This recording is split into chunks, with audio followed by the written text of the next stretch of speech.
Calling Out by Jennifer Rickard. 18th of March. Tomorrow's the day. Well, today technically, since it's 3 AM, but I couldn't lie around in the dark any longer. Got out of bed and out of the room before Gemma woke up. She's a light sleeper and I can't deal with her questions right now.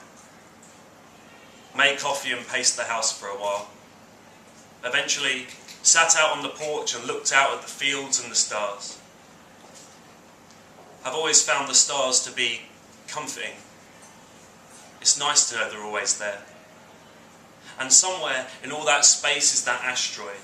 And somewhere on that asteroid is the probe, just waiting for its wake-up call.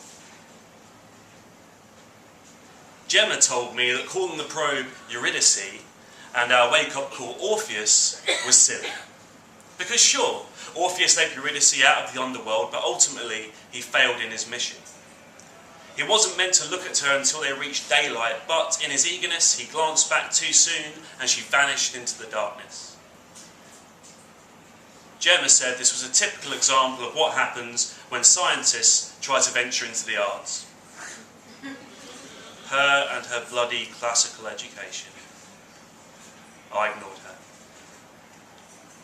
Still, I wish she hadn't told me that. Well, I guess it's time. Time to go and be Orpheus. Later on, I went to the station as early as I could. I'm running on coffee and adrenaline and feeling truly sick. 3 calls from Gemma, but haven't returned any of them. My entire career depends on this probe calling back to us when we call to it. My entire fucking career. Still later, we called. Eurydice did not call back. Dr. Lawrence is absolutely furious. He knows how important it is to the project, no, the whole station, that this probe calls back to us. He sat us all down and said, "We're not fucking NASA here, people. We're a very poor space centre in Swindon and we can't afford this shit." And then promptly demanded solutions. "Jim's the signalman," Holly said, as soon as she possibly could. Trust that bitch. "He wrote the liar programming, so it's got to be the programming that's at fault. So it's his responsibility."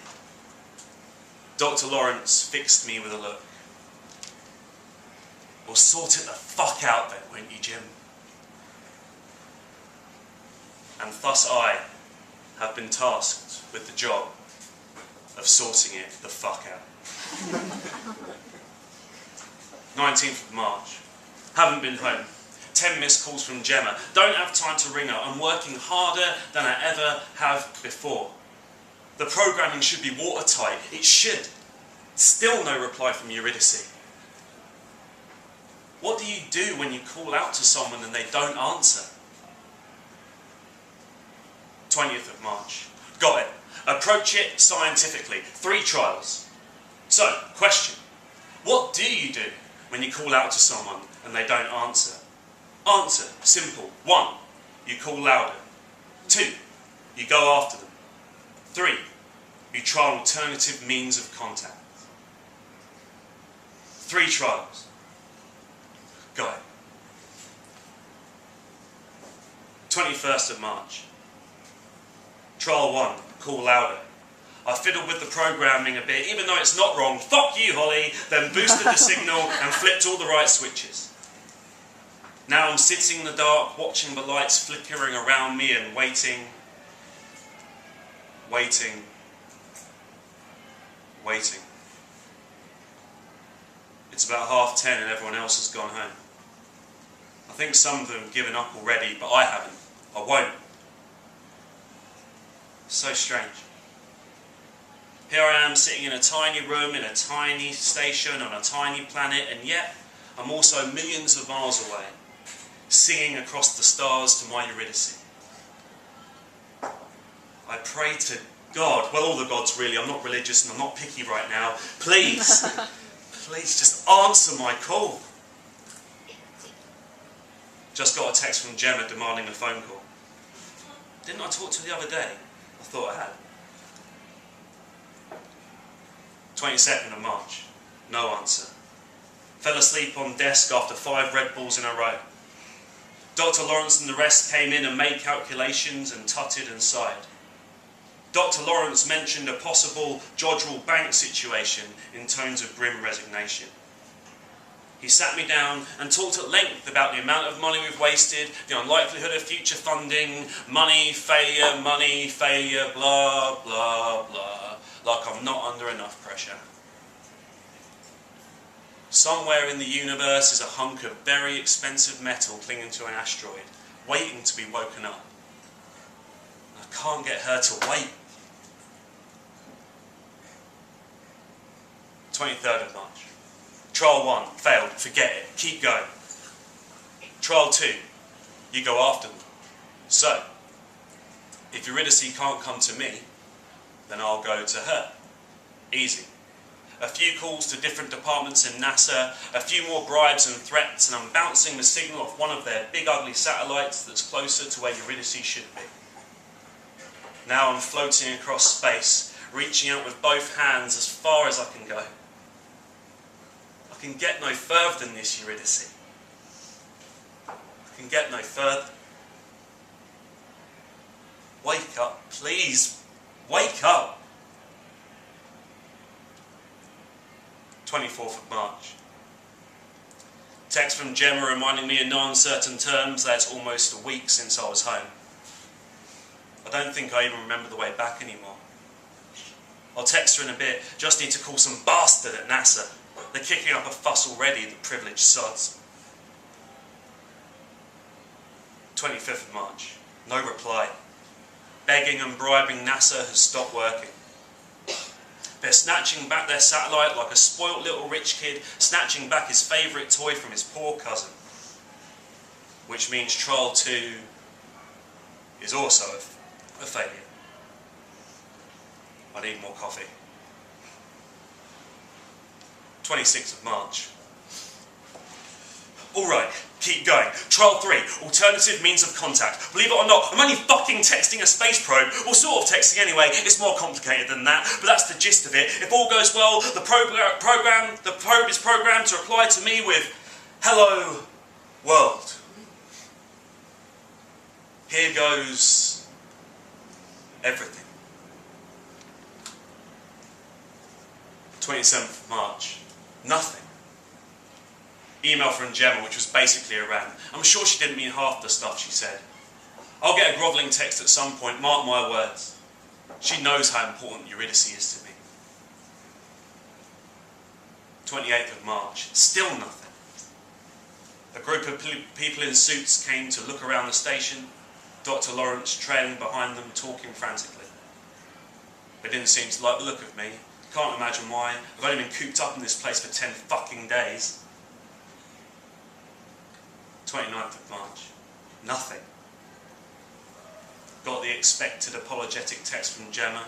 "Jim, I only want to help. Please, call me." I would, it's just... she can't help. No one can.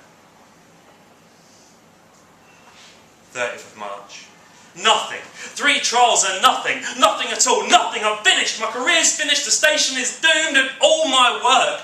All my work. 31st of March. Contact! Fucking contact! Came at about 4 AM this morning.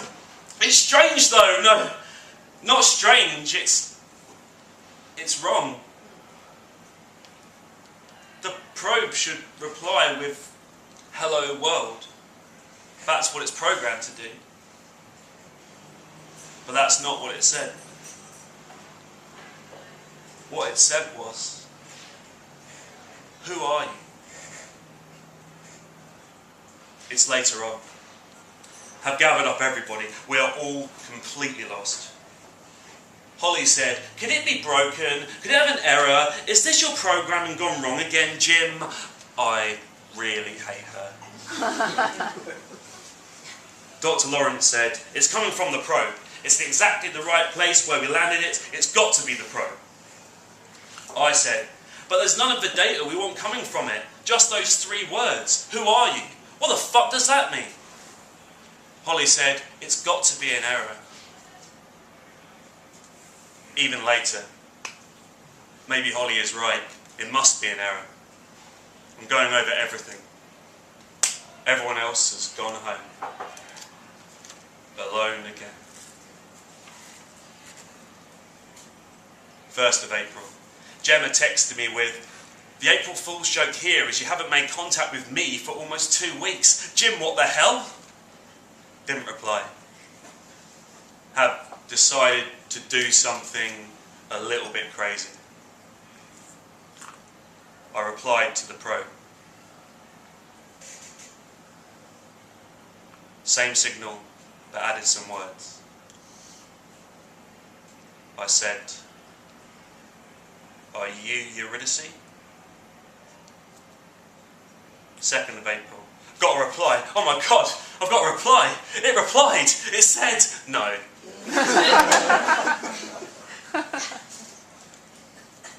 3rd of April. I think I've finally gone mad. I think the coffee and the dark and the flickering lights in this fucking place have finally got to me. Because I haven't told anyone about the reply. I know it's real, it's recorded. It may be 1 word, but that word is concrete and real. I've called out to my own probe and something else has called back. I should tell someone. I should tell everyone. Why am I not telling everyone? 4th of April. Replied to whatever it is. I said, "Who are you?" 5th of April. I need sleep. I haven't slept. When was the last time I slept? Got a reply early today. It said, "I can see you. You are on that planet. The one with the atmosphere."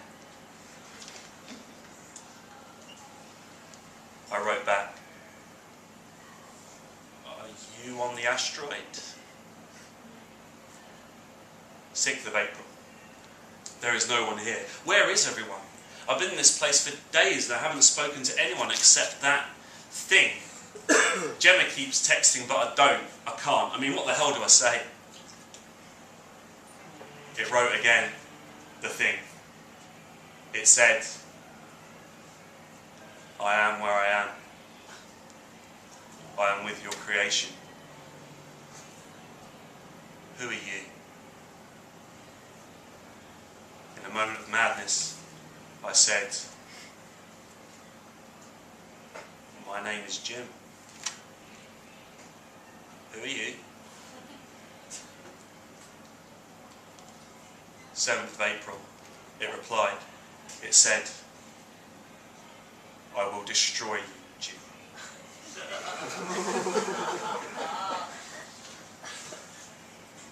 8th of April. Dr. Lawrence gathered us all in for a meeting. I don't think I've spoken to actual people for days. I feel all wrong. "They're closing us down," Dr. Lawrence said. "Of course they are. We have nothing to show for all that money except the wrong response to a last-ditch attempt at contact. Face it, guys, the trials didn't work. Eurydice is lost. So are we." I remembered what Gemma said about the legends. Orpheus failed, Eurydice gone forever. He reached out and he almost got her, but not quite. Now, I am Orpheus. Except I reached out and I got, well, not Eurydice. Something else entirely. I should tell them what I found. I should show them all the records. This is momentous, right? A momentous occasion. I should tell the world. But it said it would destroy me. And I haven't replied. I'm too fucking terrified to. If I don't tell anyone, if I just delete everything, maybe it won't find me. This whole thing could be just a mistake. I made an error talking to that thing, the biggest error yet. I should have just given Eurydice up for lost. 9th of April. I've made a decision. Errors can be rubbed out, right? And what if it's just me? What if I had too many nights sleep on what if I had too many nights on too little sleep and too much coffee and I made the whole thing up? What if I wanted Eurydice to call me back so much that I made up the replies? What if I'm mad? How can you tell when you're mad? 10th of April. Okay, I've done it. Deleted everything from the past few days. Now all that's left are all of my trials and none of my errors. 11th of April. The last day. The men in suits turned up with clipboards and briefcases and said a few things to Dr. Lawrence. Then we packed up all our stuff into a van and the centre was shut down and closed up. Well, Dr. Lawrence said when the men went away, I suppose it's time to go home. Gemma texted with, "Call me now." Thought about replying, but decided I'll surprise her instead. I probably should have contacted her before, but hey, plenty of time to talk now. I'm on holiday. Permanent holiday. 12th of April. I'm home. The house is empty. When I turned up, I discovered that all of Gemma's stuff and Gemma herself was gone. I should have. She left a note. It says, "Isn't it the worst thing in the world when someone doesn't call you back?" So I guess I made an error there too. Usually I go to the porch when I need comfort, watch the stars. But instead tonight well, it's all very well watching the stars, but it's not so great when you know the stars are watching you. So I've stayed inside, drawn the curtains, But I can't help it. I think of that thing and my mind keeps going back to trial 2. Question. What do you do when you call someone and they don't call back? Answer. You go after them.